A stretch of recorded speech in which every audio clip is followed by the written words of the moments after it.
Champion ng newbie. Mga kakida, okay. So sa mga umiidolo sa'yo, iidolohin ka pa rin. Iidolohin ka pa lang. Pangalan. Ako po si Day. Ha? Tawag lang po nila sa akin Day. Pero tawag lang po nila sa akin Day. Okay? Day?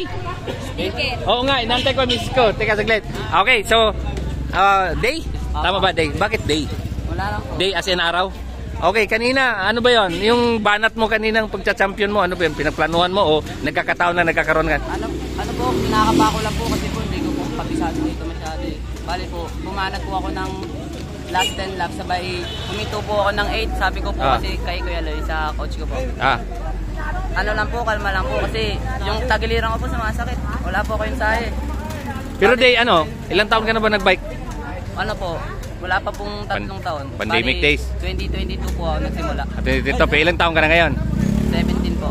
Marami ka pang marating. Mukhang talunin mo pa si Ronald Uranza. Opo eh. Okay, so anyway. So ngayon na nag-champion ka dito next year, may maprotektahan mo ba yung position mo na yan para may ano mo? Ewan ko lang po kasi po baka po di na po palurin kapag baka iakyat ka. Okay. Po Di umakyat ka para magkasubukan sa taas. Sana po sa susunod makakuha na. Ikaw ba may pasalamatan at ano ba yung mga pangarap mo pa sa cycling? Thank you po kay Kuya Loloy na patuloy na pagsuporta sa amin. Shoutout po sa mama ko. Salamat po sa pagsuporta ng GF ko, Mrs. ko. Okay, hanggang kailan ka magiging bike addict?